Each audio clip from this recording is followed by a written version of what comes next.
web pen testers would fall in, which is the DAST, the Dynamic Application Security Testing. So in this space is where you'd actually do a behavioral or functional test against an application. So rather than testing for controls, you would test against their controls. So someone tells you, I have implemented like a good authentication system, you would be testing against their authentication system rather than testing that the authentication system works as is. So you'd be trying to break through. So it's more a negative test towards stuff. So when you think about it, these two cover very different spectrums, and they are complementary tests. Usually, if an organization can afford, they tend to go for both. However, when they cannot afford, most go for the DAST. It ends up being a slightly cheaper type of test that they end up doing, and the resources are slightly easier to find.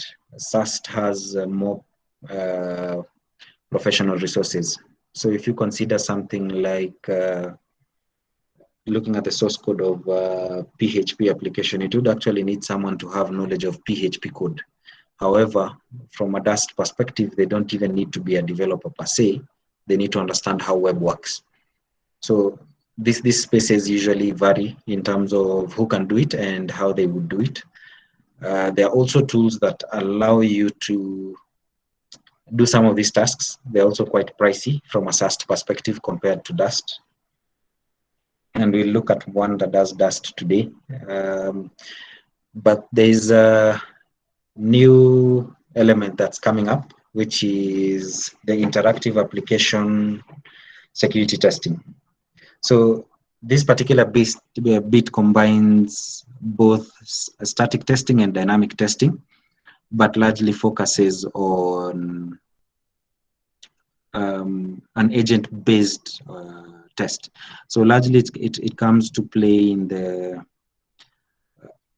agile space, where you need to keep testing an application over and over. Guys doing agile development would relate, because we end up having a scenario where you have an application in constant development, new features come in every day. So does a new feature break an old feature? So who's looking at the security of that all through this space? So how generally it works is you'd install an agent on your server to do the static testing for you, while guys do dynamic tests using an external application. So the two will communicate to have what you call an interactive application security testing. So it does both behavioral and it has access to code. This at least tells you about issues before they actually happen. However, again, this doesn't create a form of prevention. So there's another method of testing that is called RASP that is similar. With that one, at least now the agent has a bit of ability to block malicious actions and try to protect the application real time. So it's more real-time application security protection.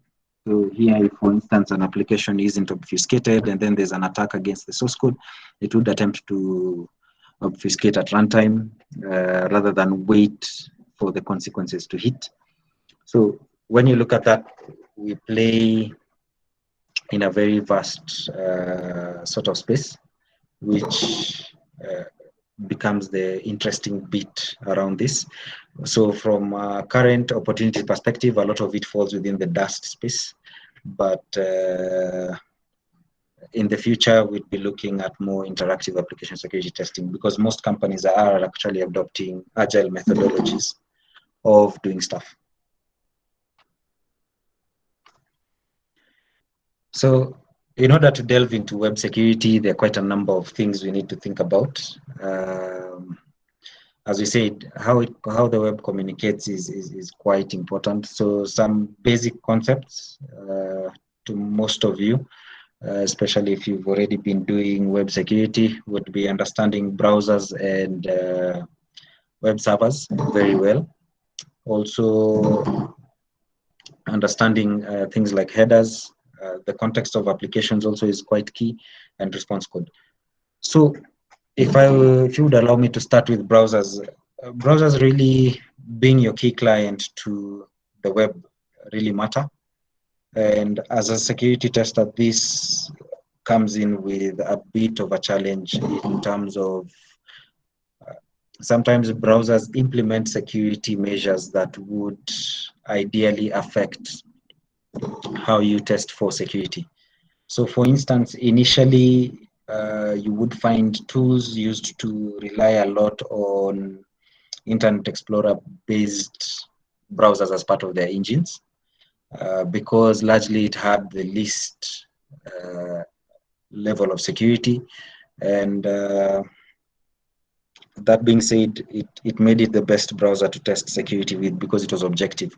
So when you're going to test an application, both for server-side and client-side attacks, you'd get a clearer view from an Internet Explorer-based browser rather than something like a Chromium browser. This was until around 2019, when Chromium-based browsers started laxing the controls a bit, to at least make them more accommodating to developers and testers. So this is why you see tools like BAP adopting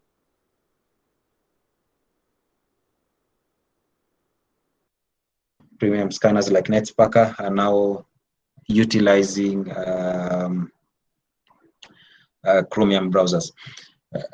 The reason for this utilization of Chromium engine is it has better rendering for JavaScript. As we said, Web 2 is largely heavy on JavaScript to ensure that applications are interactive and they're more modernized and responsive to users. So you find that initially there was that bottleneck where your tools could not test effectively again when an application is heavy on client-side code, that's JavaScript in this case. So they used to have that bottleneck, but now it's a bit more efficient now that they're using Chromium engines. So understanding such changes in browsers is quite good. So one key component, for instance, that you couldn't test initially on Chrome was reflected cross-site scripting. So if you're using a Chromium browser before 2019, and then you found a website with reflected cross-site scripting, for stored, it used to actually go through because this is rendered differently and it's after the fact. So it has to be saved first. So it seemed like a data entry and then it executes after it's saved. So Chrome had no control over that. But for reflected cross-site scripting, anytime you tested a website, even though it was vulnerable, the browser itself would block you. So you would have the illusion that the site is secure from such an attack. So there was no way of you telling that such a bug exists. So this led to a lot of false negative bugs because browsers used to protect users earlier on. Another thing to understand is web servers. So different web servers come with different capabilities. Some web servers come with bundled up with mini web application firewalls. So you find a lot of Lightspeed servers bundle up with things like Minify 360. So anytime you're doing your requests, you'd have the illusion that a site again is secure, but not really. So a lot of these things are good to understand. So some of the common ones, again, here we are looking at things like Nginx, LightTTPD, Apache, Tomcat, which is a variation of Apache that runs Java applications. So all these come with different capabilities, and they also help you understand what can be done. Some of the attacks that you usually have on the web are reliant on a web server and its functionality. A good instance is Java-based applications, things like struts, vulnerabilities, which are deserialization vulnerabilities are highly reliant also on the web server itself and the bundled up libraries that come with it. So those are some of the things you need to consider or understand, so that even when you're doing your threat modeling, it becomes quite key. So other than that section, we have the headers. So anytime you make any communication to a server, you send your request, which will contain what we call headers. So things like get, post, put, delete, head options, these are more the type of request. And then it will be accompanied by a series of headers. If you allow me to just make one simple one.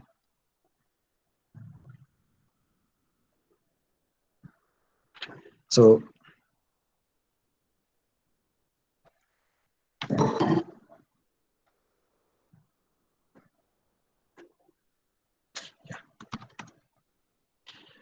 so anytime you make a request, say something like this, the communication goes in with something, and you'd have a response which comes largely with the headers. The headers tell you a bit about what to do, what's contained, and what's running. So just to run through this, we're using HTTP2, which is just the new version of HTTP, which allows us to leverage things like multi-threading, allow better binary transmission. Initially, handling of binary was a bit hard. So you'd have that. And then when I don't specify what I want to do, by default, it does what we call a GET request. So just pull, as the name suggests, the current page. So when it pulls that page, you also see the content type that's being sent back to us is in HTML format and uses UTF-8 encoding. So some of the key things is we'd also now understand the technology that's underlying at this point. We see that they're using a Lightspeed server. And there's an instruction to the browser to enable XXS protection in blocking mode. So when such an instance happens, you'd at least have an idea of some of the controls that can be allowed, or rather be pushed to a browser. These are among the reasons why XSS Auditor became outdated, because now there's a more efficient way of you to define even policies when someone is accessing your website to just determine how things are running. So, excuse me. Yes. Can you please increase your sending resolution so that guys can be able to see? No, the resolution, the transmission resolution. Okay. On the settings transmission resolution. Okay, let me just check that out.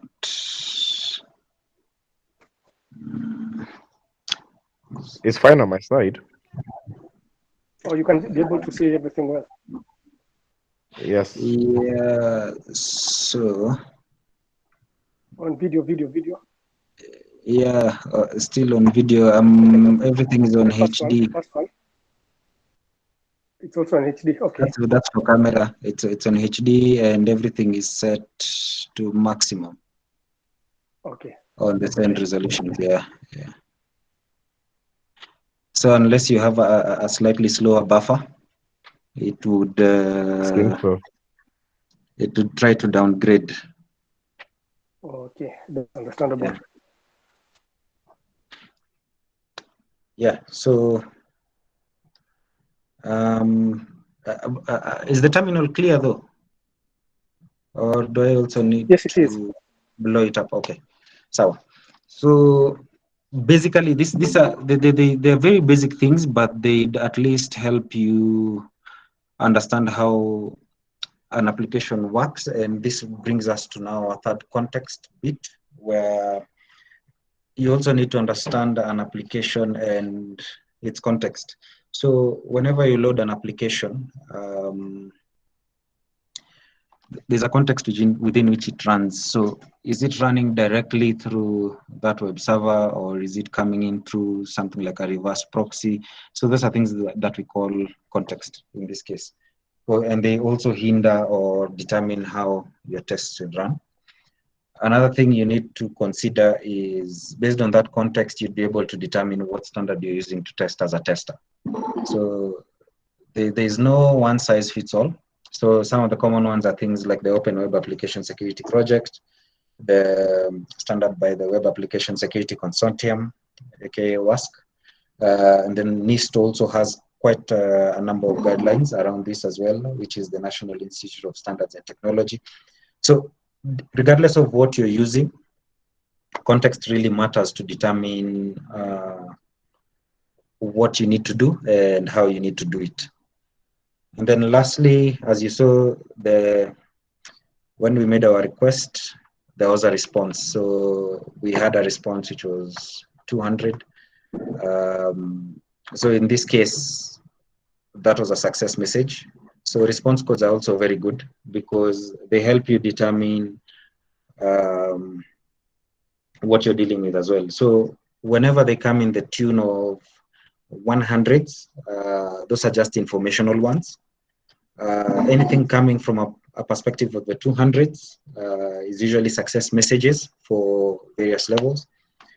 For 300, you're dealing with redirection. So like you have a 301 or a 302 where you're having either a masked or an unmasked redirect. So this would also fall in the 300s. And then now there are the error buckets. So if an error happens from your browser end, rather, that's the client side end, you'd get an error in the line of the 400s. So for instance, if you requested a resource that doesn't exist, you would get a 404. If you requested a resource that you shouldn't access, you'd get a 403. But then there are times when it's the web server that has an issue. So you'd find that there's a rule, for instance, within one of the files that run on the server that can't be interpreted well. So you'd get an error in the bucket of 500. So anytime you're seeing that, it's good to tell. And the reason for bringing this up is to avoid a misconception that's usually there. Like you see our friends here. Sorry.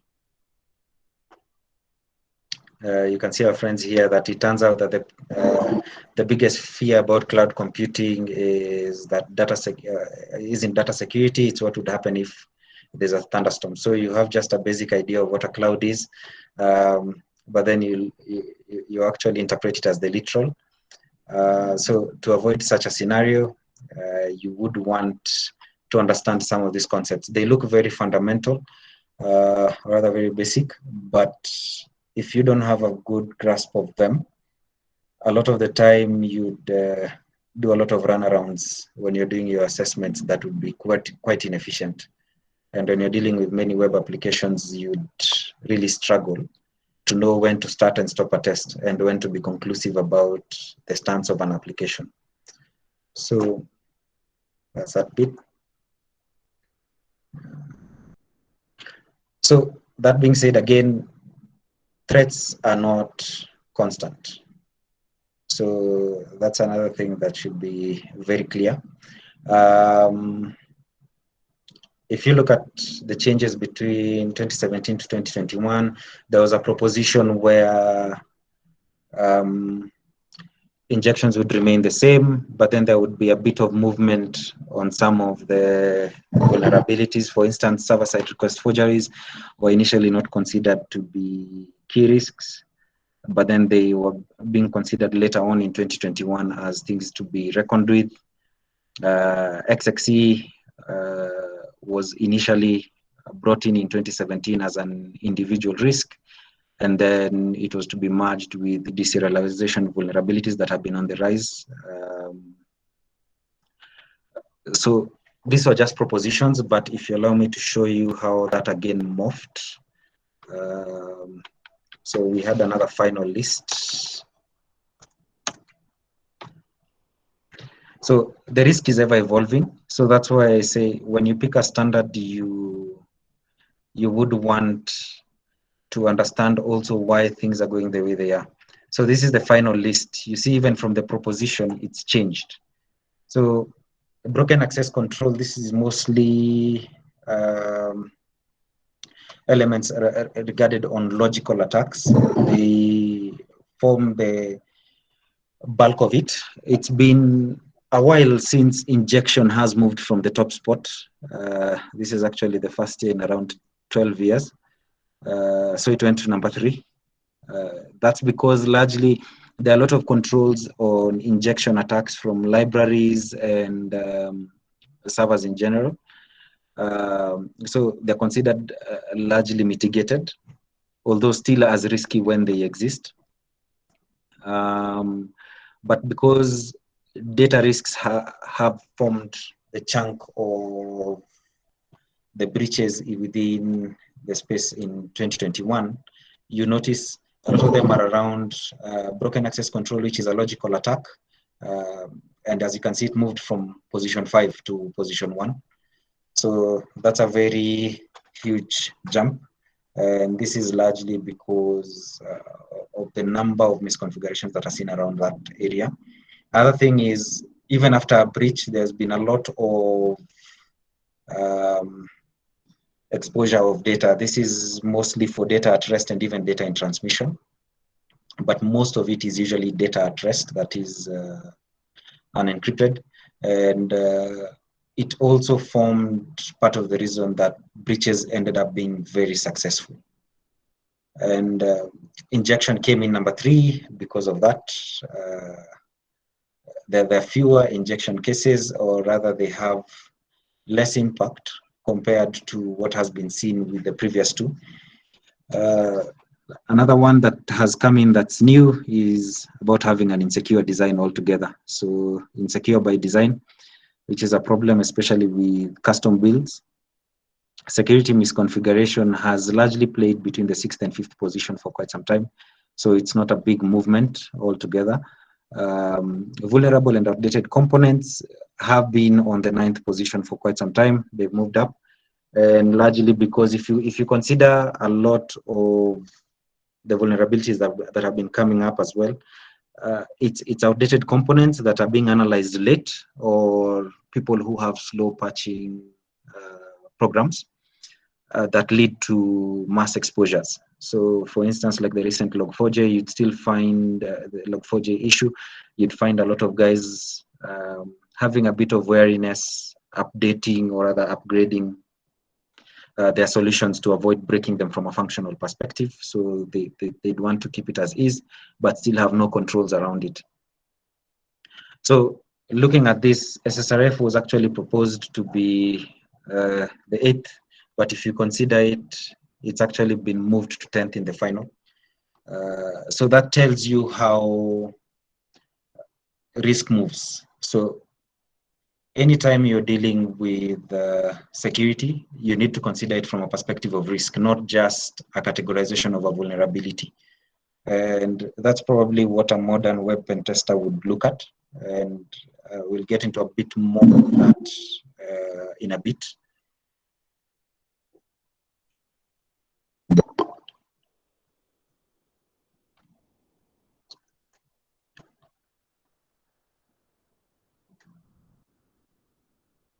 Yeah.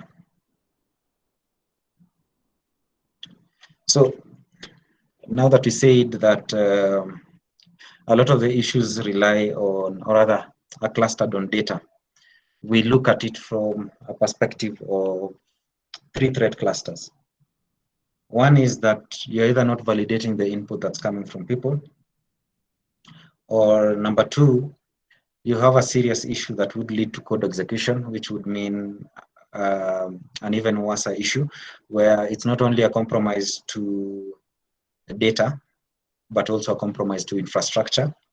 And then number 3, you'd have stuff aligned to misconfigurations, which would lead to one of the repercussions of either of the 2 at the top. So when you're dealing with any of the standards, depending on what you choose, maybe we can poll it out later and see what you guys employ when doing your security tests. It would be good to just understand that bit. It would fall in one of these three clusters. So it's either a misconfiguration issue, or a bug that leads to code execution, or a data validation issue, whether from input or output. So in that light, for today, we'll do one small case with one of the most common things, which is injection. Injection is quite broad. And most of the times, people use it interchangeably with SQL injection, but it has more than that. It's basically one of the input validation attacks that leads to breach of data, basically, with the aim of now manipulating that data. This can come in either form.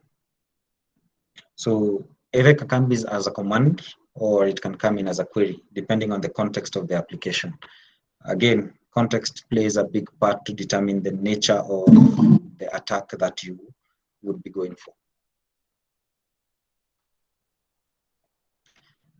So some of the common examples we have are SQL injection, which mostly focuses on relational database management systems. These are things like Oracle, MS SQL. We have MySQL. So all these form RDBMS, or other relational databases. Another form of injection would come in from the perspective of commands, which is operating system command injection. A good example is what happens with most peripheral devices like routers, where they allow you to run commands from a web interface. And then the commands are usually slightly limited, but they have no validation of the data being pushed when you're running these commands. So people tend to escape that and run other commands that were initially not designed to be run through that interface. Usually with the intent of malicious actions. And then for those that have developed using SOAP, they would probably have met an issue with XML external entities at some point. Largely when guys are doing APIs, they end up with this as an issue, or rather when you're dealing with XML data. And that's SOAP APIs have been the biggest application for this. We have the lightweight directory access protocol, which is also sometimes vulnerable to injection because it uses queries. So you basically do LDAP queries to try extract information from an LDAP database. And then we also have server-side includes. This happen only when, rather mostly, when an attacker wants to send code that will be executed later on a server, usually locally. But the caveat for this, the reason why it's not as common is the web server actually needs to permit server-side include execution. If it doesn't, then it becomes very hard for your code to execute, even if you manage to inject it into the server. SQL injection affects the non-relational DBs. These are things like MongoDB, Cassandra, Couch, so they would fall in that light. SMTP and IMAP also suffer injection attacks. Usually they are not as common with modern SMTP servers, but initially back when we were dealing with a lot of CGI interfaces, they had a lot of issues around this side.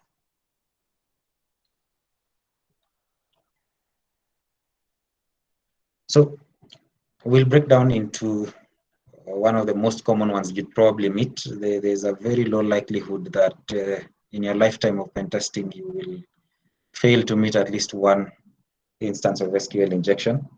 The reason being, a lot of guys are still using relational databases. So be it MySQL, MS SQL, Oracle, someone will always be using at least a relational DB. It's the safer bet for most people, as NoSQL DBs pick up. So when you're dealing with SQL injection, it's simply, again, an input validation attack that targets a relational database. or rather the contents of a relational database. So when you're doing a content-based attack, or what you call inbound, it means that the same channel you inject in. So if you inject into the application, and we'll see this in a bit, you would still get the result of your attack through the same application. Usually, it's either through an error or a spewed out message on the application itself. This means you can force data extraction over the same channel, and it makes it the most lucrative form of injection, or rather the easiest one.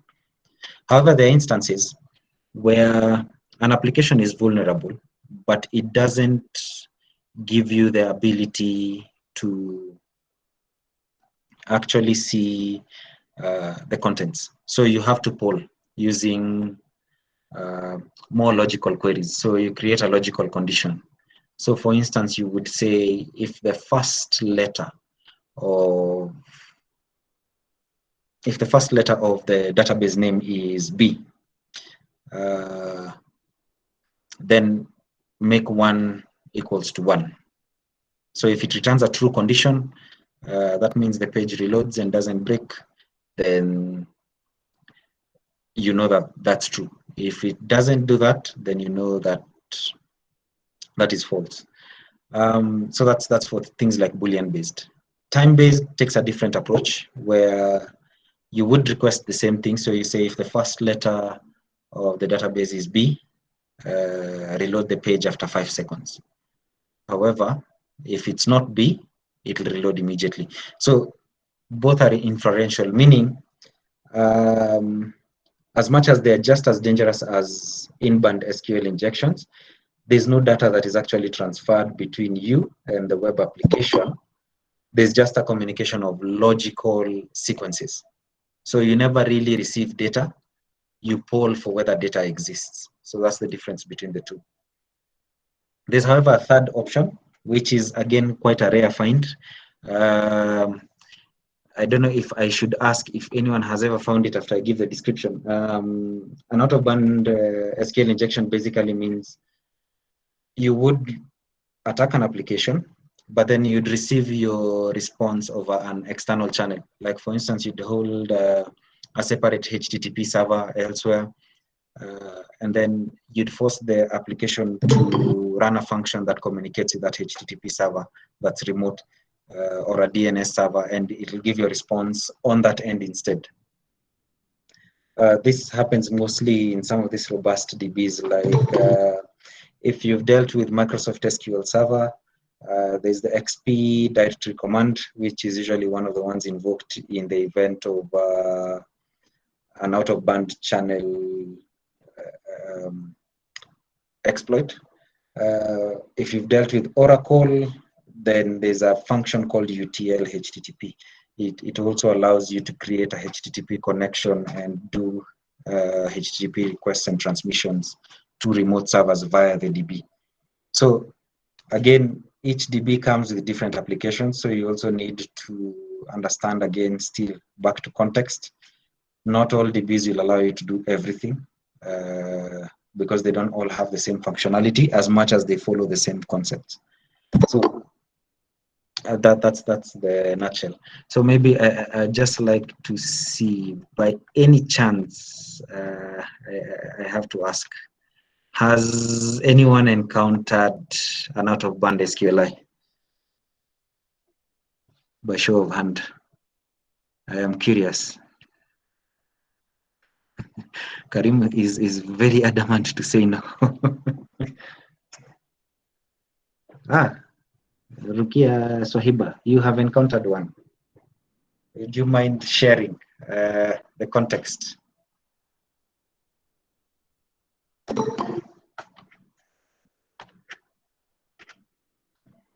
Okay, let's see. And I'm seeing some bug bounty hunters. I was expecting they would have guys like Hillary, because they tend to poll a lot of systems.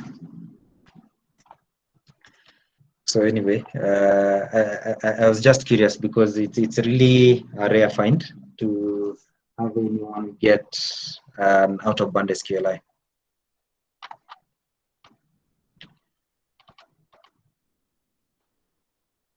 So that forms one server-side attack that deals with input validation. A second one is, this one is now from a client-side perspective, which is cross-site scripting. So cross-site scripting basically is lack of input validation, especially from a browser perspective. As you said, you have to consider your browser as much as you consider your server.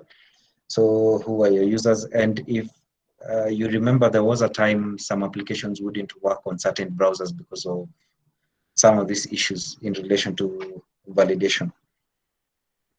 So when this happens, you find that rather than wanting to attack a server, in this case, you'll be targeting the users of an application. That's usually the difference between the client-side attack and the server-side attack. One targets the actual server with the aim of getting data directly, so there is no dependency. However, for things like cross-site scripting, they highly rely on you actually getting a user, or rather a user's context. So this can exist in three forms. One is reflected. So by reflected, you'd consider it your in-band. You put in your garbage or dirty code, it comes out the same way. So garbage in, garbage out. So if you give it JavaScript, it actually just interprets it in the browser and runs it, which is very bad. There's a second one, which is the stored cross-site scripting. Now for the stored cross-site scripting, it's slightly different. It's a second order attack, meaning you would go and give your data, but it would not immediately pose an impact until you either reload it or check its context. So a good example is, for instance, when you go to a blog and then you write your comment.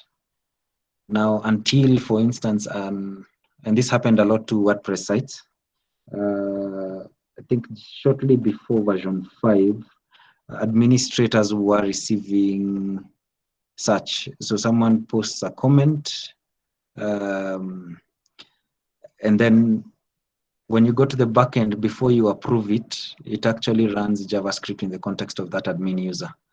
And from there, there's a bit of impersonation that you can do, at least from that context, before they log out.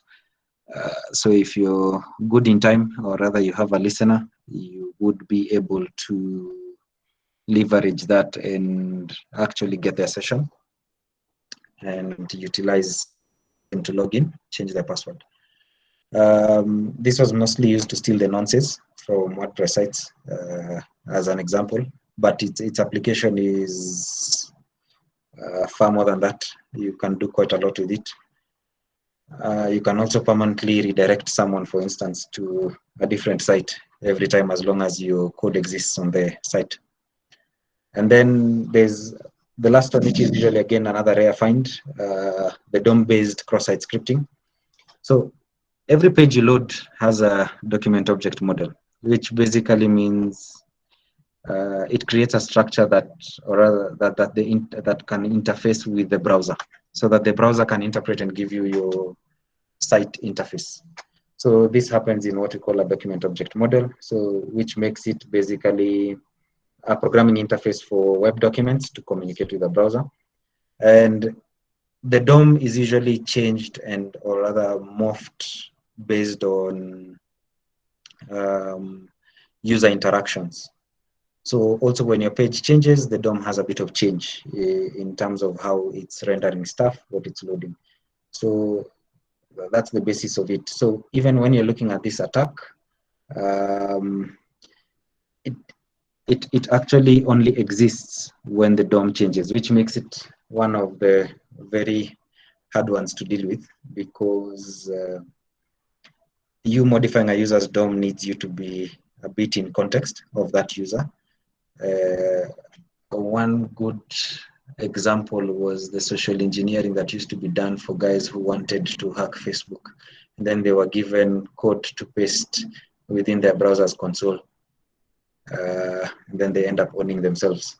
So for some reason, they believed it works. but that is again because of ignoring the fact that the DOM can be used to manipulate anything on the page. So that was one instance where it was applied in the real world, and it was quite effective.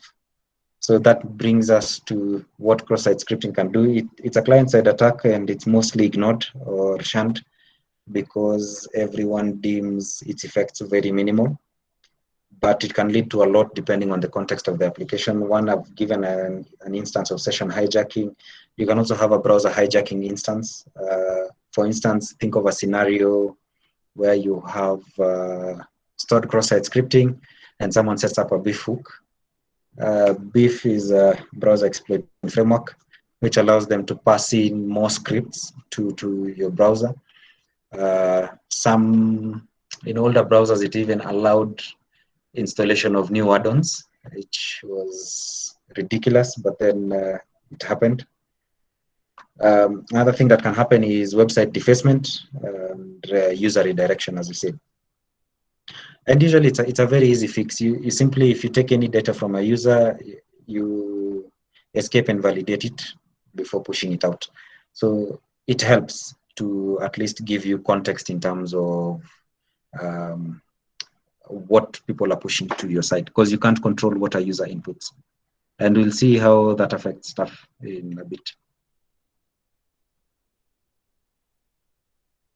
So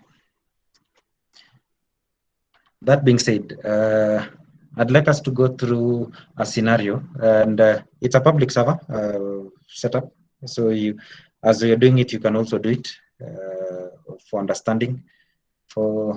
I know for most of the bug bounty people, this would be very rudimentary for you, probably done more, but then it doesn't have to do a refresher around it. So one thing is to create a threat model. So usually when you're dealing with a small application, this doesn't matter so much because you just test everything. But when you're dealing with large applications, you start to have a reason to threat model, or when you're dealing with a number of applications within an assessment with a finite amount of time, threat modeling becomes your key skill. So today we've just talked about two, which is the Sql injection XSS. So we will emulate one of each instance. And for that to happen, we would be considering a few things. One is database operations. So just to understand what are some of the key concepts around databases. And because you're dealing with a relational database, there's data, and then there's data about that data. So we'll talk about it as we do this, just to create an understanding. And then we'll also look at how to choose a channel of attack.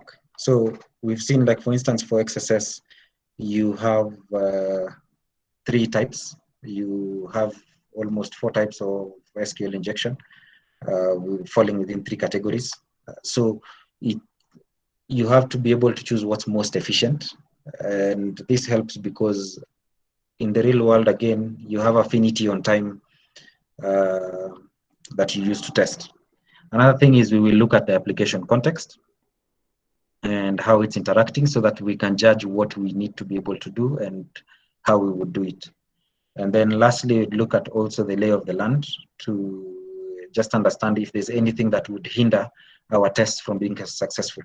So as I said, the number of things you need to consider if you're dealing with a web server that's behind a firewall, if you're dealing with a browser that would hinder a certain type of attack and stuff like that, you need to be able to consider such things so that you know you're being efficient in how you're doing stuff.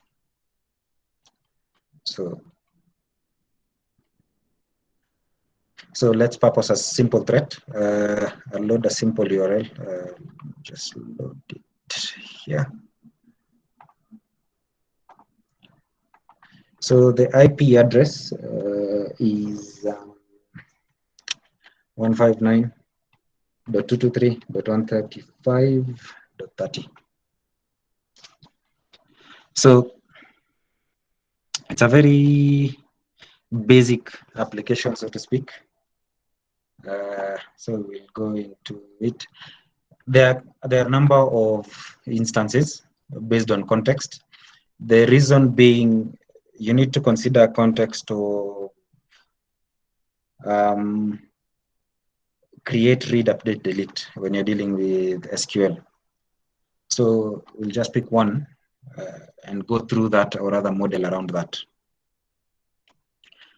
So when you open this page, it's quite simple, and it asks you a very rudimentary thing again. Give me a book number, and I'll give you the book's name in my library. So if it's expecting a number, obviously I'd do a number, and yeah, it gives a result. So as we said, when you're doing dynamic application security testing, it's negative testing. So what would happen in, for instance, if I give it something that's not just purely a number? So as you notice, it breaks, but this error message stops at a number of things. So number one, our input is mapped directly to a column, which is a big problem, because that means there's a high likelihood that there's no filtering of the data that it's looking up when you're dealing with the database. Now, the other problem is we see this input coming in as is. So if you allow me to look at that in that light, so whatever I sent just came in as is. So ideally, your first instance for most pen testers, obviously, when an SQL error pops up, is do an Sql injection. But there's more than one issue here. If you think about it, what's being rendered back is exactly what we sent. So if we tried doing something like this, we'd expect to see an error, but we'd not expect it to be rendered as is. So the reason I did that one is it's a HTML tag. As you can see, they're all starting with that. So when I do that, you notice the browser already tries to interpret it, hence the highlight in red, which is a problem in its own sense. So again, that's why I said you think about context. So you don't jump to the first issue that you get, but you also have to consider what negative testing looks like.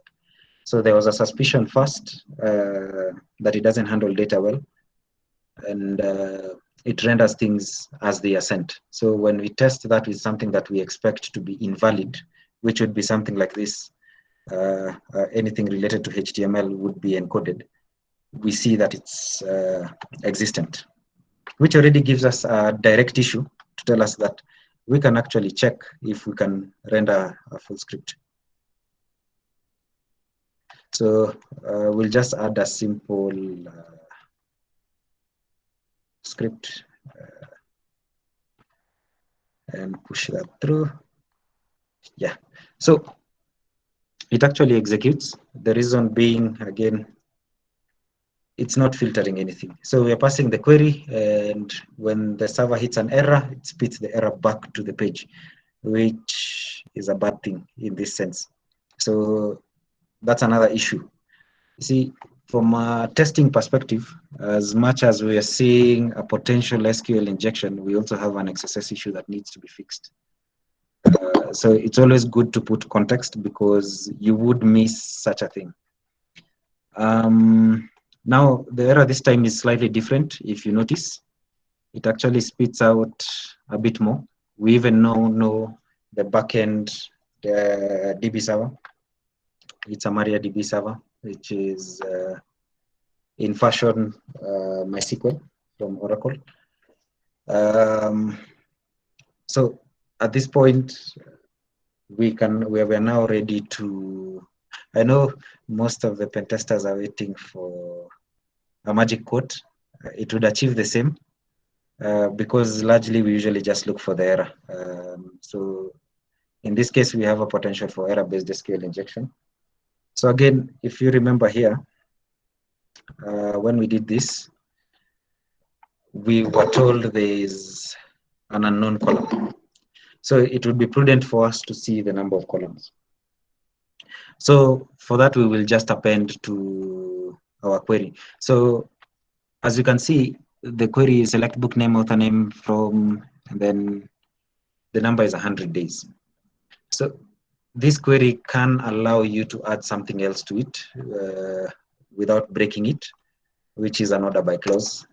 Because once you filter the book you want, you can order things in the order you want them. So let's see if you can order by the, let's say, 5th column. Let's start at a lower rate. So when we do that, we notice there's no 5th column. And largely because of this, there's a high likelihood there are just 2 columns. Usually you would go until that error goes. So we'd work our way down. So 4 doesn't have. Allow me to skip 3. So everything has to follow a very sequential step, because again, at the end of the day, you want to be sure you're covering all risks that are associated with the application. So as you notice, the query was okay because you're just ordering by the 2nd column. So if you're returning more than 1 result, it would order by this column, so in alphabetical order. So that's what that means. If you want to avoid scenarios where the data shows, you can always give a column that doesn't exist. Usually the easiest thing is add a negative sign, because there would be no column with an index of, for instance, -1. So we already know this thing has 2 columns, but we need to know which of these columns we can actually manipulate. So far we are seeing that there was the book name and author name, but we are giving a book number. So which column can we actually manipulate? So for that, usually a union select usually gives you a very quick solution to the same. And the reason I'm adding the double hyphen at the end, it's just a commenter. Depending on the configuration, you can have that as a double hyphen, or it can be a hash, or you can do a double /. All serve the same purpose. The reason we are doing that again is this time we want, in case there's any other part of the query that needs to run, we want it gone so that we only focus on our own query. So if I run that, you'll notice it spews out the data that it tells me column 1 and 2 I can manipulate. But I still have this, which is a bit of a headache, because I just need what I can use. So I would ideally tell it to pick data that doesn't exist and then still run my query. That way I'll have neater output. So this just helps you have neater output, just in case anyone has ever wondered why we end up with such. So once we have that, we need to do a bit of enumeration. So for any DB, they're usually what we call environment variables. So because we've seen this is MariaDB,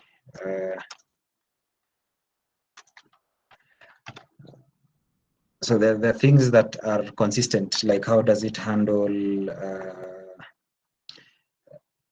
things like versioning and stuff. So how would you know the version of your DB? You see, usually just run those commands, but they do have to have variables around them.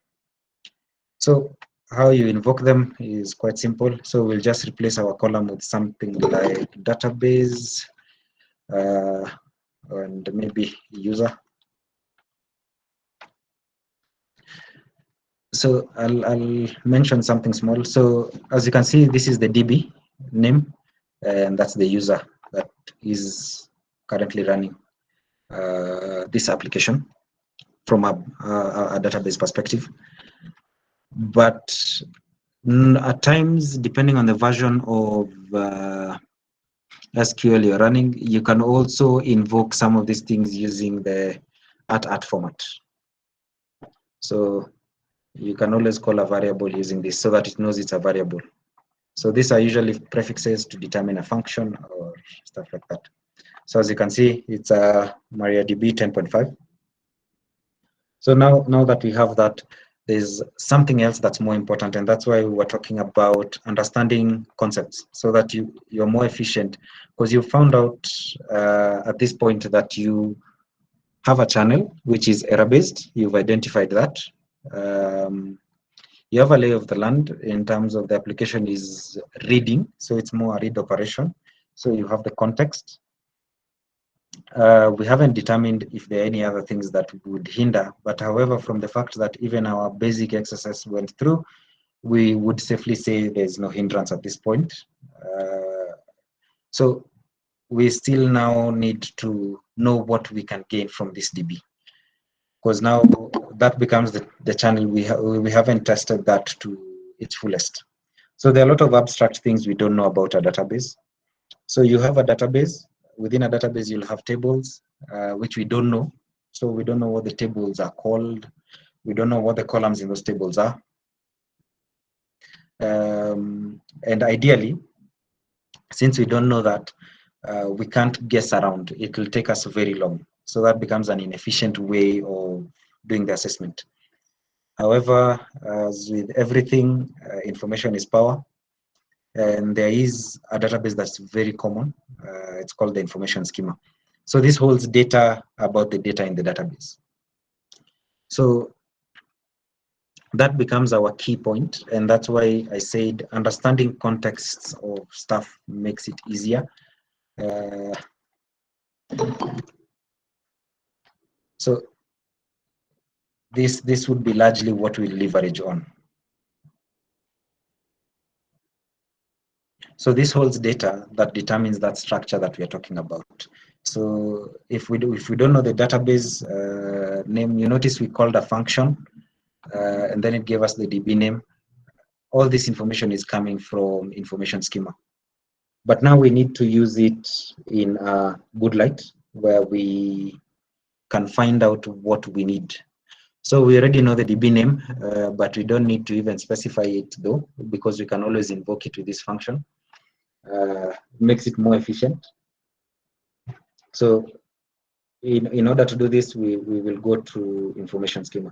So information schema holds data about that data. And there are a number of tables within it, but we'll only be interested in two for today. One of them is the tables table, for lack of a better word.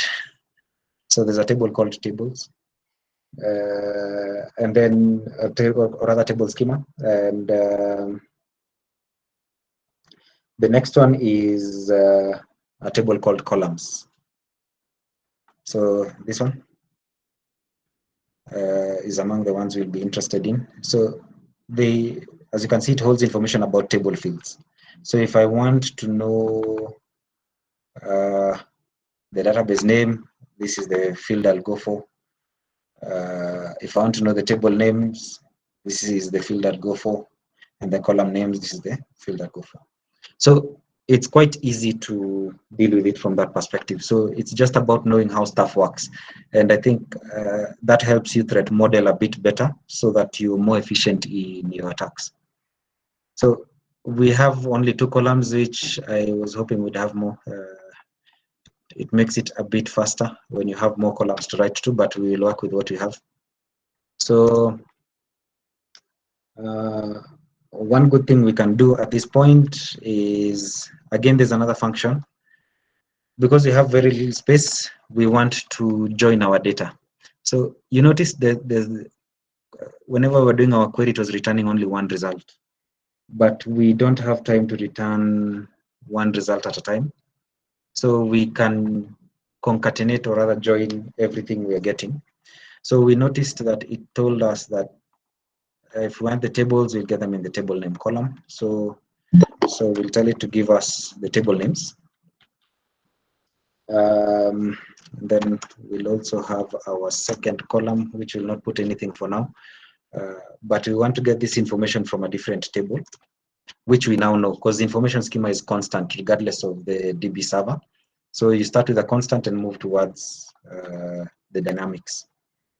So you have to specify the database, which is information schema. It's the only DB we know about other than this one. Now we don't know the tables in this one, so we can't invoke them directly. But information schema has a table called tables. And we don't want it to print out everything. We only want it to give us information where the table schema is related to our database, because we're only interested in this database. Again, as I said, once you map your threat, it becomes easier. So yeah, so the information should be regarded to our database. So that's why we're invoking this. Otherwise, it will return every table for every DB that exists in that server. So since we don't know how many DBs exist in this server, we really don't want an information overload. So this makes it more efficient to get only what we want. So as you can see, these are the tables we have. They all came into one column. Otherwise, if we didn't use the group concatenation, we'd only be able to get the first table. All the others would not be spewed back. So that's usually one challenge to avoid. And that's why knowing how stuff works helps at least get stuff a bit faster.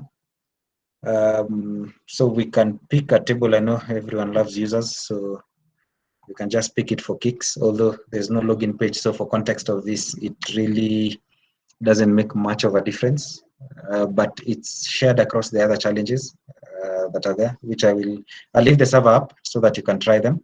And in case anyone has a query, you can always shoot an email or call. So now we know we have a, let me just do this.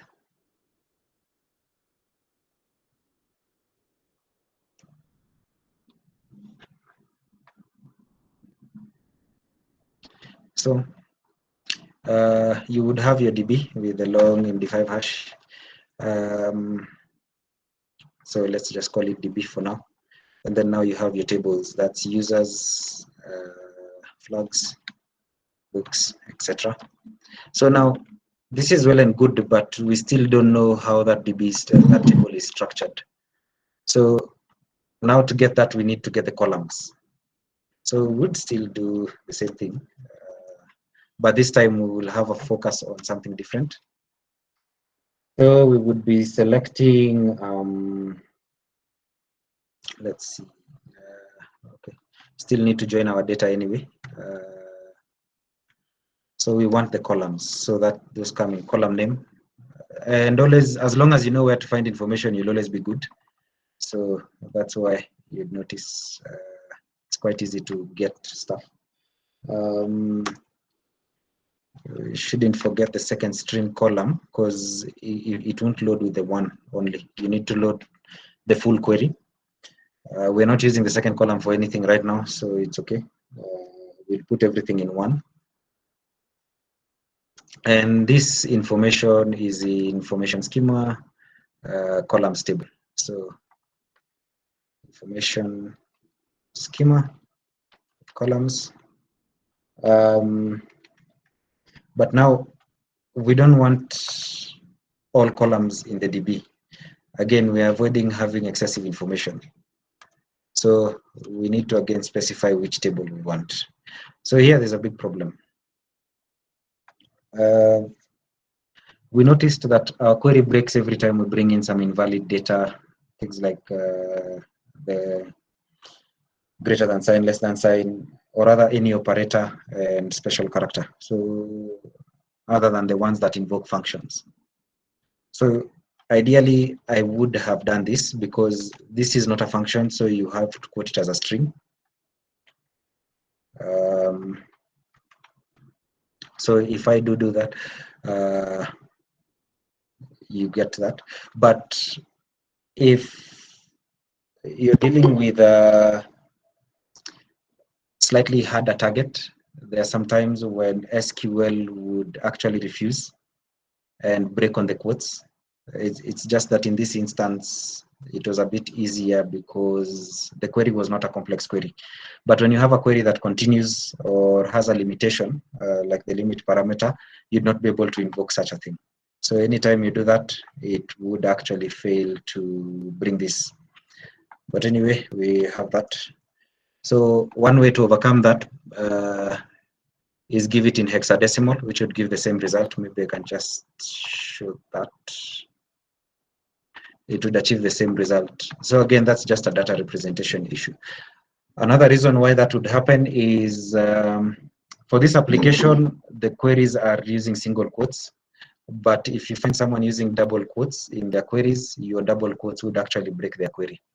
So let me just quickly.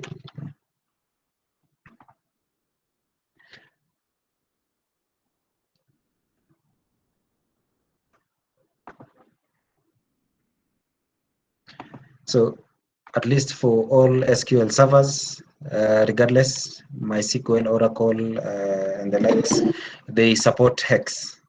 That's the guarantee you have. So you'd still represent this. For MySQL, because we are avoiding the scenario where we are escaping, we'd prefer hex in that light. So something like that, which would achieve the same result.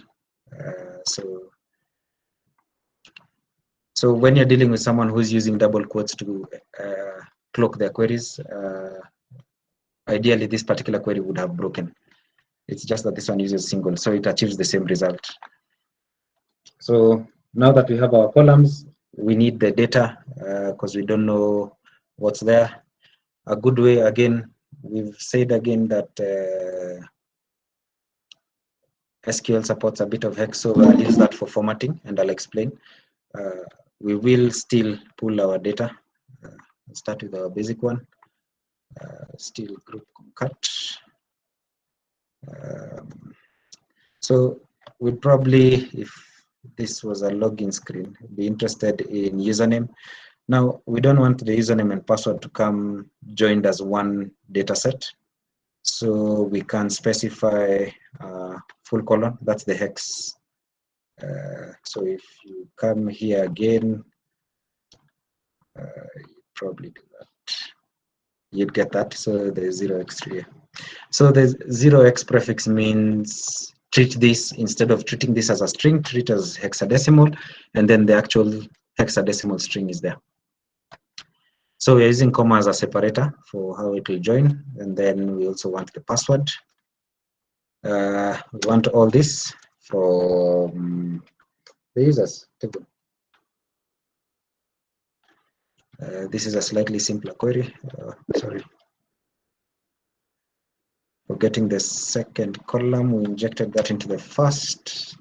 So we don't want it to break the query. So yeah, second column. And you have that. So usually sometimes when you have a big list, you don't want it to come in this light. You can always, again, add a new line character just to do that.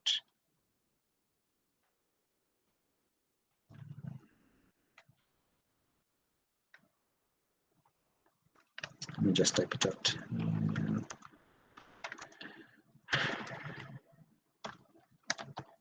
Concat. We want the username, a full colon in between, and the password. So that's going to be pulled as a row, and then we want it to go into a new line. Yeah. So 0x0a is basically a new line character. Sorry. I've forgotten the second column. That's why the query has broken. As you notice, I didn't put in the second column, so I've modified the logic of the actual query. Munir, Yes. could you please increase the screen size so that the guys can be able to? Oh, you can't see? Yeah. Oh, all this time I thought it's okay. Cool. I was actually sure you guys are seeing things. Okay. So basically, yeah, this should be fine. The reason why it broke the first time is because I was ignoring the second column. So again, it will have a column not found. So that's the issue. So and that's why we did the column enumeration, to ensure that we don't break the logic of that table in terms of how we are getting information from it, context. So yeah, this comes that way, but if you open source, you'll see that right now it's different. The reason why on the main interface it doesn't bring in the new line is this is a basic formatted page. It's not, it doesn't pick modern styling, so that's why you not notice it. But as you can see, it's embedded compared to the first one, which was inline. So now you have an ITA list which you can now copy into your Excels and stuff. So that's the bit for it. If you are looking to log in and then do something else, you'd also be able to. Another thing, depending on the privileges that a user has, SQL is not only limited to data. All these DBs interact with the file system. So allow me to select.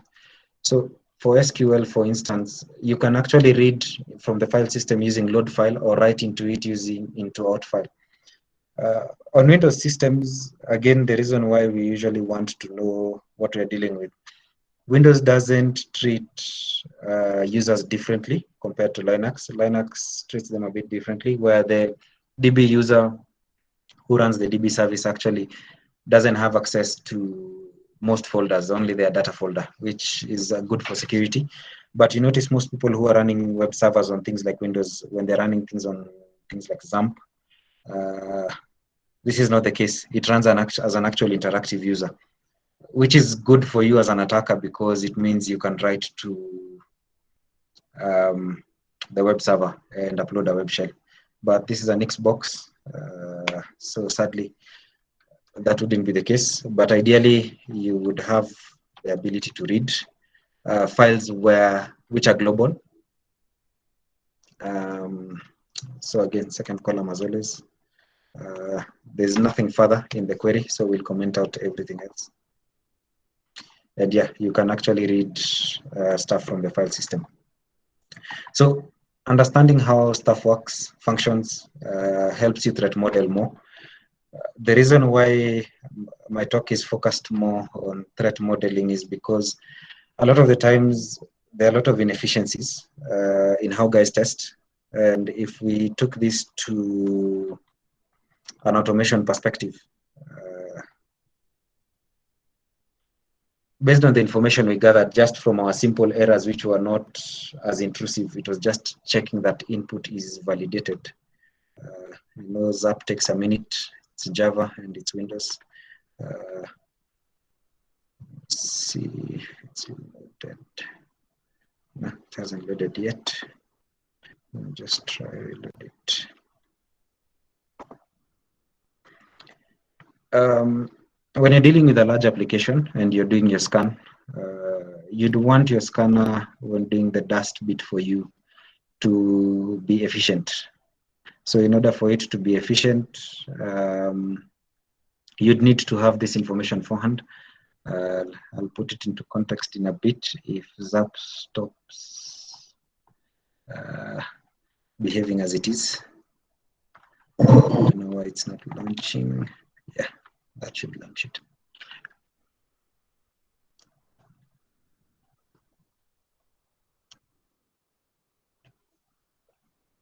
Also, Munir.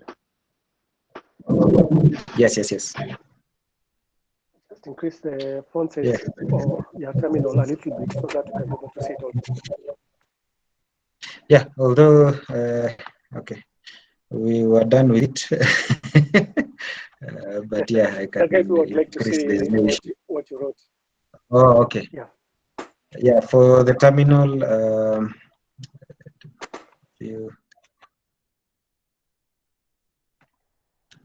don't know. Just see that way. Clearer? Yes, you're very clear. Okay. Thanks. Okay. As uploads, I want to just show something in context. Most people hate this scanner because of the speed, but largely because, again, another reason is they don't give it context.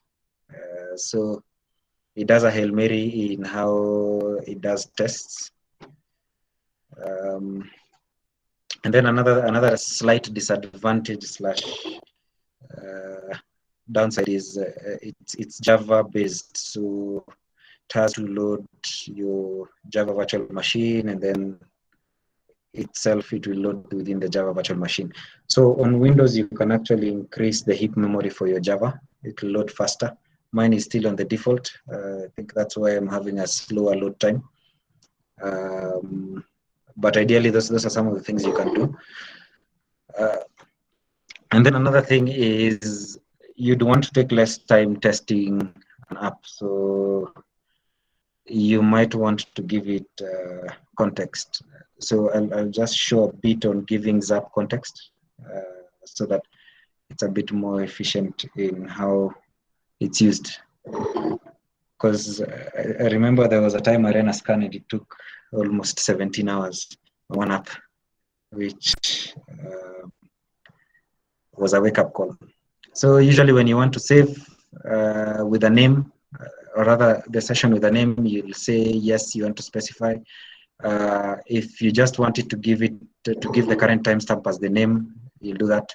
Currently, I don't want to save the session, so I'll just do a manual exploration to make it easy. So allow me to focus on this first, just to put it into context.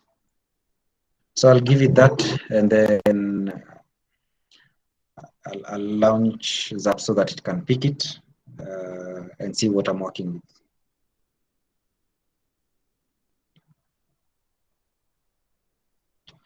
So if you remember what we said, anytime you make a request, the first request has to be a GET, regardless of the application.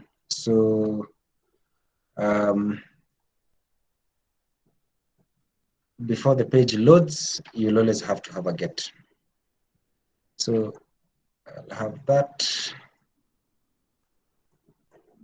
I think it's launched it twice, so that's fine.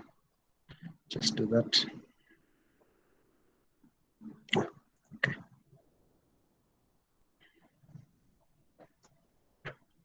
So the first request is always a GET, and then when you do an operation, depending on how the app has been coded, you'll either be able to do your post or head options and other types of requests. Don't know why that's taking a bit long. That's slightly abnormal.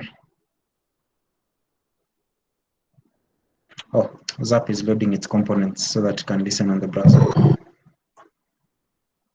And that's why I should have loaded this earlier. That's on me. But ideally, the reason we are doing that is to avoid using the attack. I don't want it to go and do a Hail Mary on the application because it won't make sense. So when an app loads, you'd have your GET, which gives you the app. So you'd notice Zap components are coming up now that would actually be able to push it back here. So that was the Zap proxy that was taking a bit of time. So I'll run something like test, which would probably give me my first error. Yeah. And that is enough for me because the only context of this page is being able to submit data here. There's no other functionality I've been given on this page. So this makes it contextual. I don't need anything else from Mozilla. So I can always do it to avoid clutter. Okay. So when I come here, I notice there's a get version of this, and then there's a post. But ideally, I would only want to test my context here. I don't want to test if Zap can load the page, because obviously it can. We've already done that when the browser loaded. So we'd come and give it a scan. Most people click start scan, which is again another problem, but the information you have matters. So you'd want to specify. You don't want Zap now coming to do, we've seen it's MariaDB. We don't want it to come and do a test, for instance, for injection on Microsoft Access, IBM DB2. So we check out all that and just do test for MySQL. We've seen the application is developed in PHP.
There seems to be an issue with the microphone with Munir's connection. Let's wait for him to get back so that he can proceed.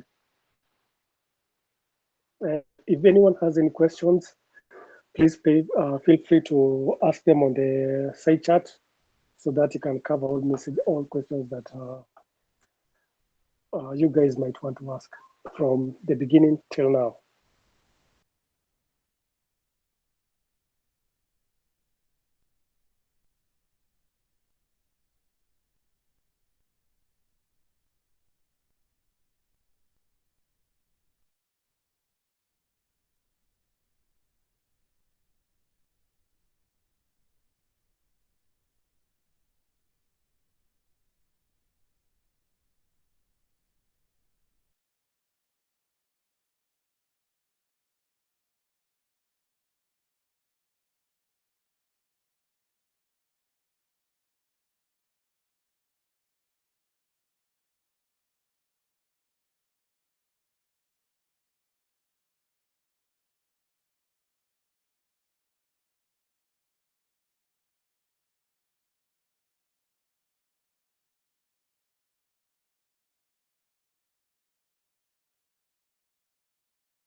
Hello, guys.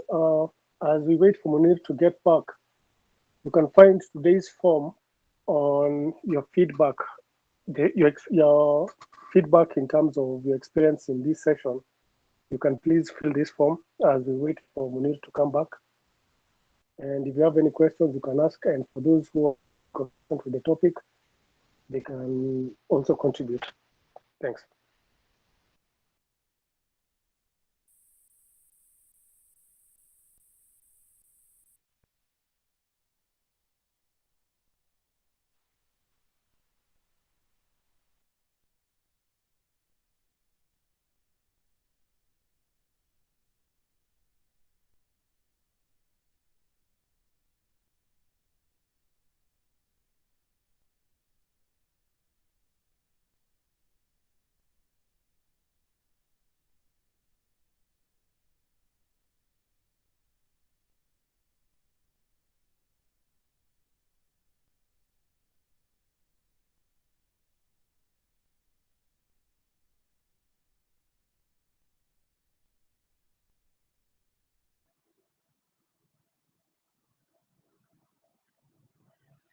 Okay, quick question. How far back did I get lost? I noticed my connection went. Yeah, it's disconnected. Disconnected from when you are when you're discussing the post, the get and the post. Oh, for Zap. Yeah, I think you had mentioned that for every request, it has to start with a get. Yes. Exactly. Yeah. So Glad to have you back. that's Let's proceed. yeah. So no, I've actually just minimized, and then I realized I was not there. So let me just reshare my screen. So call those demo gods. It happens. So what we can do.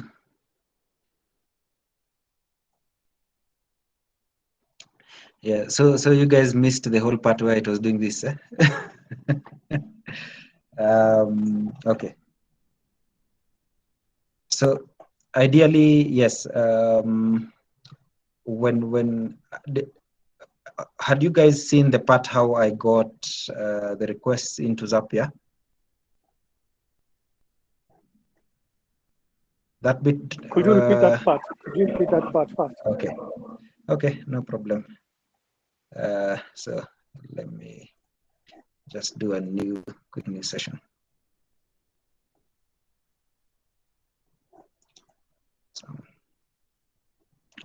So yeah, so let me just launch that again. Munir, as that is launching, you could also tell us your experience using stuff on Windows. You know, like a lot of people over here, I believe, work more on Linux when they're using these tools. Oh yeah, I was mentioning, by default, like for instance, for this thing, it comes with an issue. Windows gives very little memory to Java, so tools like Zap, which run on Java, tend to seem quite disadvantaged. But then you can always increase the heap memory in your Java config to make it launch faster. I haven't done that. Laziness, I presume. Or rather because I am among those people who default to Linux when you're in an actual assessment. So basically, this browser instance was launched by Zap instead. That's why I have to reload the URL. The reason for that is we wanted to pick context. The other things are the background services coming from Mozilla. So yes, when you load a page, by default, every page comes with a get, but we noticed that when we were doing the manual bit, a lot of our tests were coming from post. So, because no data is transmitted here, so, but then we see stuff is being sent. So that's how we know it's post. And when we do that, Zap picks that test. So if you allow me to do that, you'll notice it just picked exactly that one test that I did. So one key thing, the things we were looking at, like checking headers and stuff, the reason why we mentioned them is we want to limit our tests. So we've seen on the error that it's MariaDB when we're doing the manual test. But we also see from the headers here, we have an Apache server and it's running on Linux, because this could run on something else. It could be running on Windows, on XAMPP, so it would still be Apache, but running on XAMPP. One key disadvantage of that, as I said, is permissions, which means if this was on a Windows box, it would spell more doom than an Xbox, mainly because of the separation of concern. So with that, again, another common mistake that happens with, let me just clear this to make the interface neater.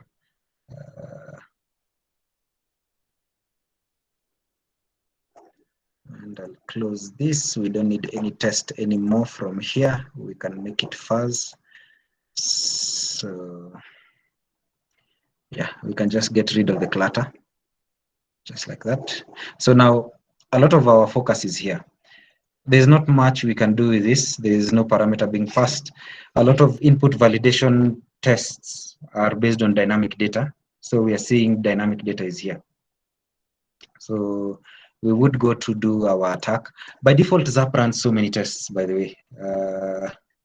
And this is among the reasons why Zap scans take like forever to run.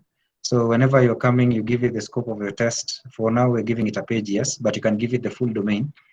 Although one key thing you'd want is limit the technology it's testing. So we've already seen the error is MariaDB on a very simple test. The app, obviously, .php. So why would we test anything else? We would limit it to PHP. We've seen it's a Nix box, and the test for Nix. We've not seen any indicator of Git, and the web server is Apache. So you notice we kicked out a lot of tests, which makes it a bit more efficient to test and get stuff fast. We're only testing the dynamic page rather than reloading the page and then going test this again. It's counterproductive. Unless now you have a scenario where there's dynamic data even on your get. So if that's the instance, you'd want it to test that as your scope. So again, this boils down to context. And the context really helps you do stuff faster. You notice it took us less than 10 seconds to find our cross-site scripting. So it found it still again in the same order anyway. I think largely because it's the easier one. If we come back to our page and now use the payload from Zap. So if you're a new tester, this is also one of the ways you can get tests to run. So we can see it actually runs that code successfully. So that's confirmed as it's still doing the scan. So 32%, can give it a few seconds. You can see already just from this, it's already running so many tests. So you can imagine in a scenario where it's also testing other DBs like Couch, Postgres, MS SQL. It's testing for every web server, Nginx, IIS, and the likes. You'd be sending too many payloads and doing too many requests, which is why your scan would take forever to run, and you'd probably find it to be counterproductive. And it's among the reasons most people hate this tool, because anytime you come do active scan and then do start scan, it'll run tests for everything and anything, and then start reporting things that you don't understand. Another good thing around it is also if you are new to testing, it highlights for you why it says so. So maybe I can go through that issue before we go through the cross-site scripting, the Sql injection. So you'd find that it explains how it came across the issue, but one good way is usually to edit. Yeah, here you get context. It's usually easier. So it tells you that this is the attack and that's the evidence. So when it says attack, it means when you look at the request section, you should find an input that looks like this. When it says evidence, you should find on the page a highlight of this. So that's one key thing around it. So this confidence in this particular instance is not even medium. For you, even maybe when you're doing if you're generating a report from Zap, you'd now change this to confirmed at that point, because you've actually tested it and found it actually works. And then it gives you the classification of where it falls in OWASP for various cycles. Where you'd fix it is largely in architecture and design using a vetted library that would filter. This is common for most guys nowadays. Most guys use data access layer libraries. So there's a lot of filtration that happens there. So if you choose a good library like OWASP SAPI, it helps. So as you can see, it shows you the context. So there are two instances where, and that's why the pop-up appeared twice, where the injection happened after you submit it. And then again, as we said, we need to understand requests and responses. So in our request, as you can see, it did this. It sent it. This is just URL encoded. That's why it looks like this. So it appended it in the request that's confirmed, and the response contained the data as is. It wasn't encoded so that it doesn't execute. So that was the expectation. So you find that the SQL was also identified, as you can see. So again, similar to the cycle we've gone through. Some of the key characteristics you notice here, though, because it can't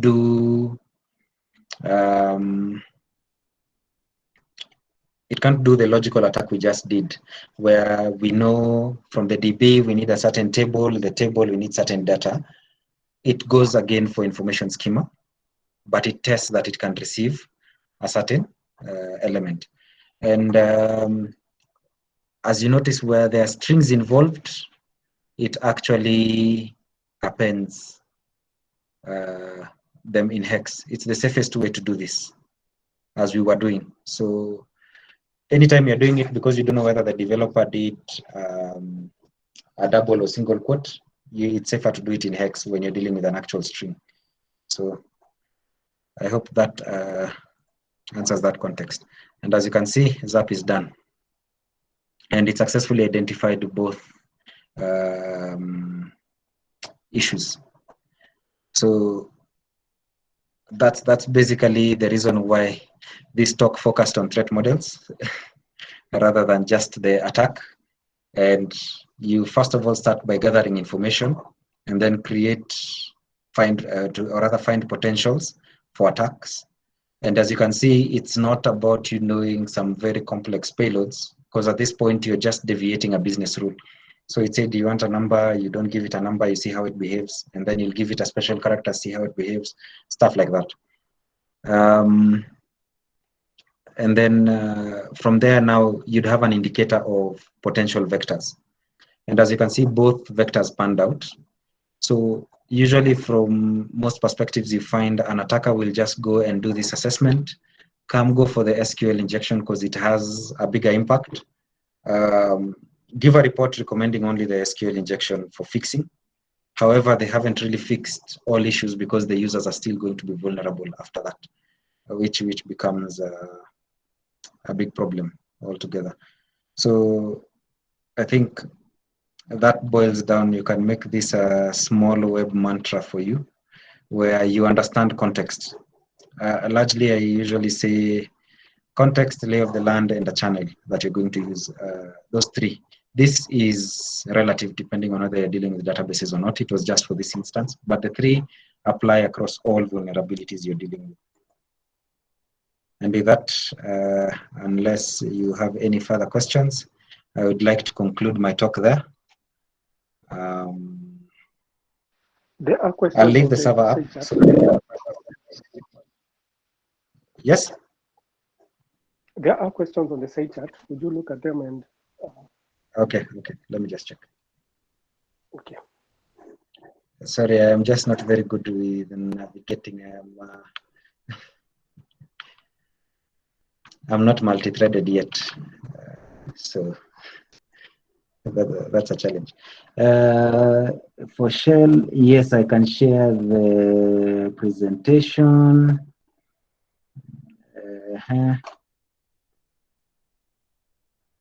Maybe I'm missing something. Okay, Michael, maybe you can share the questions because I don't seem to see any questions on my end. This is all I'm seeing.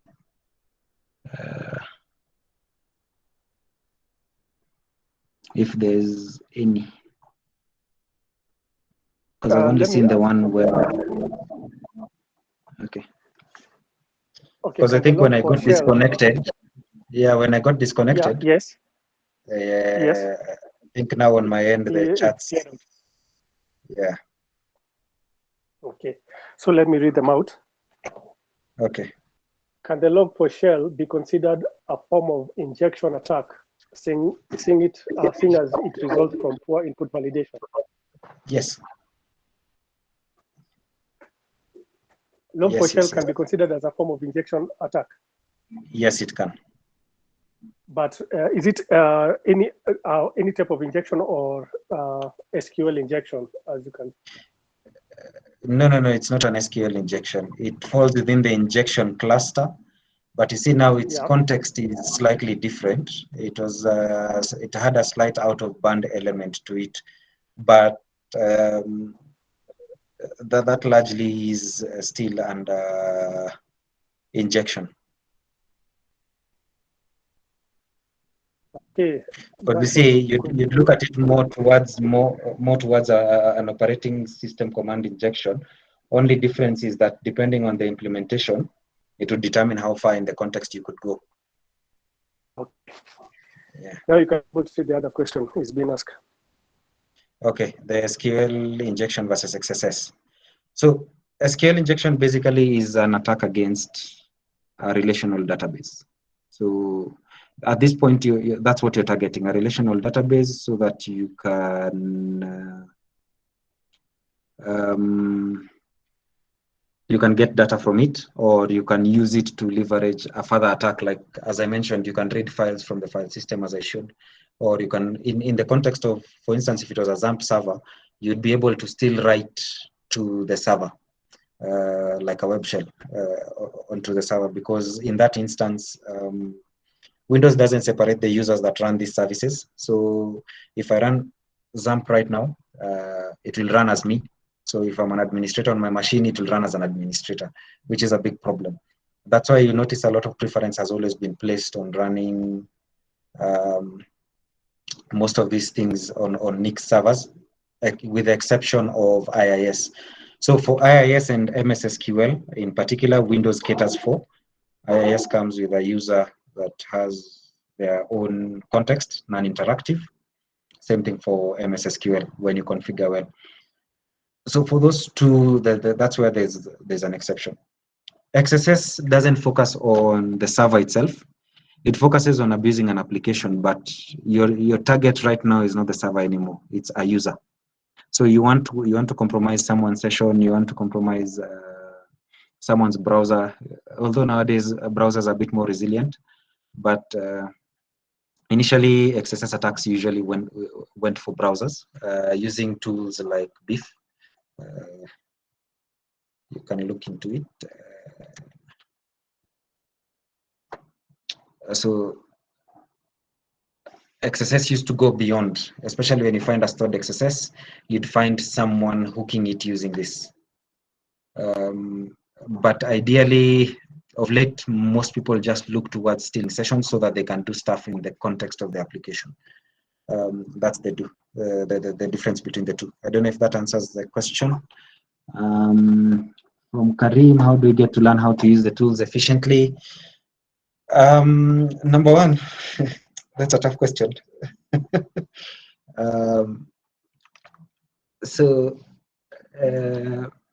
For tools, I usually say a tool extends what you have. And that's why I didn't start with the tool. I started with us understanding the concept.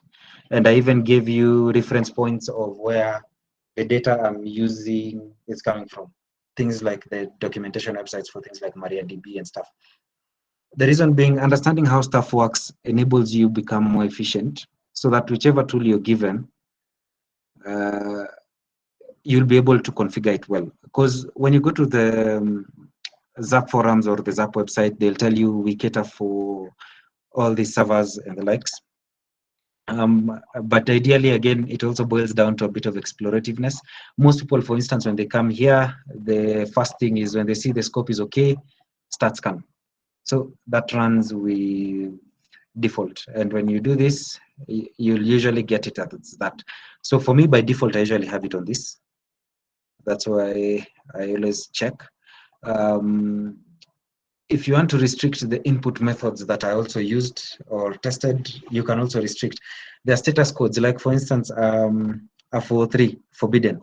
You don't want to test that. It doesn't change much in your results from a risk perspective. It's a sign of control. So you'd want to test like pages that are returning a 200 and stuff like that. So those are things you can actually restrict with ZAP. You can test parts of a URL using regex or exclude them using the same. So for instance, I can exclude, especially apps with long paths, from testing backwards with libraries. especially Java apps are very notorious for that. I don't want to test things like cookies, for instance, especially those that come by default to handle sessions. So all these things are configurable, but it takes a bit of exploration. All tools come with this bit where they give you the option to have advanced options. Another thing is in Zap, you can set up your own policy. So when you set up your own policy, you'll be able to test specific. You see, so like for instance, you don't want to test DOM-based testing, you do that. You're doing injection tests, you can come and choose exactly what you want to test. So all this I'd say is part curiosity, and other than part curiosity, it's also understanding concepts, the basics. And that's why you notice I focused so much on understand basics and concepts for you to make it work. So I don't know if that answers your question, Karim. So when you see a tool, always check it from that perspective. Before you run anything, make sure you understand its workflow, and then do that. Another common maybe misconception even with Zap is when people are doing a scan, because it's a dust tool, most people come here. Automated scan, and then hit it with attack. Now you see, attack already puts you on active scanning. So it'll just scan anything and everything it finds. So crawl everything, scan everything. Sometimes you don't want to test everything, which is counterproductive. Because you might have a very large app with almost 30, 40, 50, 60 pages, or even 100. The pages are loading from one context, which would be inefficient.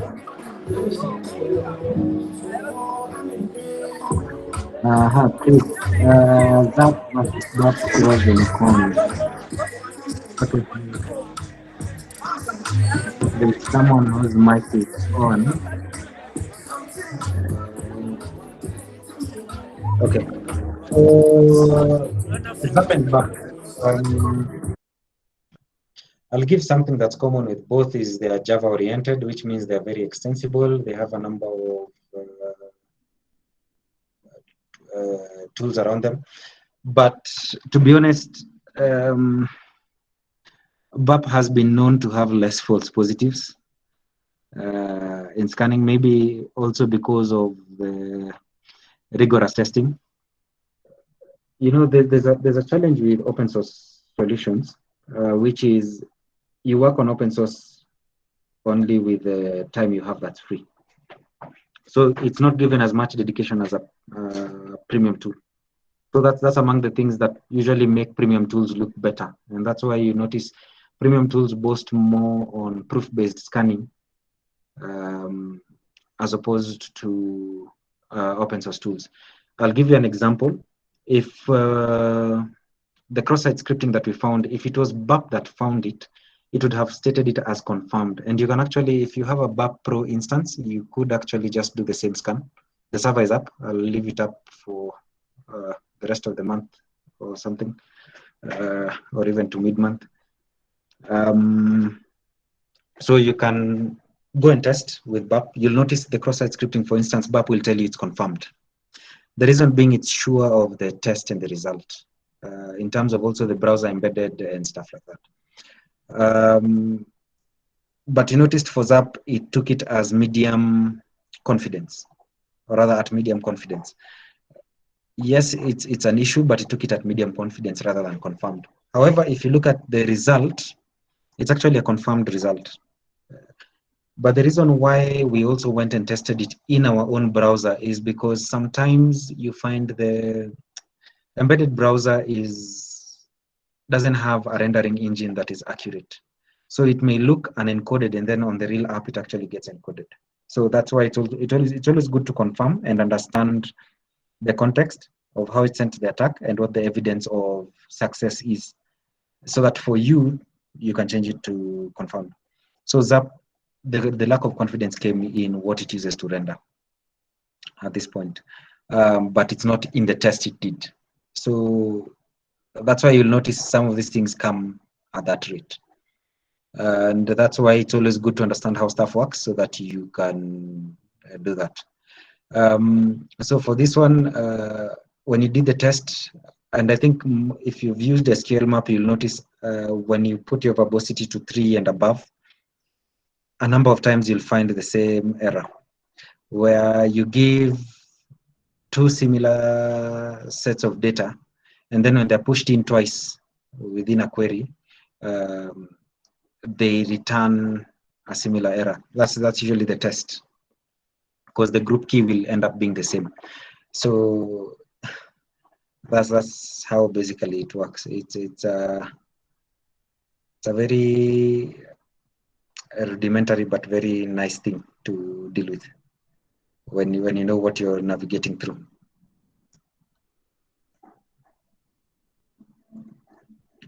So if you're looking at the two, BAP would obviously seem stronger. But ZAP is good as well. It's decent as long as you know how to build it. It will achieve good results. Thank you.